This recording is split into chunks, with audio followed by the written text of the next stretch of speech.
Hello सगळ्यांना. तर तुम्ही असं करता का हो कधी एखादी रेसिपी अशी वेगळी काय वाटते, की लगेच करून बघायचं, करून बघायचं असं होतं का? माझंही होतं. पण हे मला अजिबात करायचं नव्हतं. हे माझ्या मिस्टरांनी बघितलेली रेसिपी होती. म्हणजे असं चाट होता एक. तर बिस्किट चाट होता.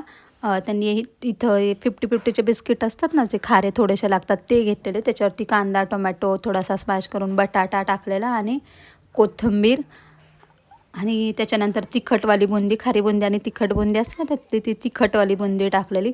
मला तर अजिबात ते ट्राय करायची इच्छा नव्हती, कारण मला ते कॉम्बिनेशनच म्हणजे असं आवडलेलं नव्हतं, की बिस्किट आणि त्यात गोड पाणी आणि त्यात चाट वगैरे असं नाही का. तर मग यांनी त्याच्यात परत गोड पाणी ॲड केलं. शेव टाकतायत आधी, शेव टाकली.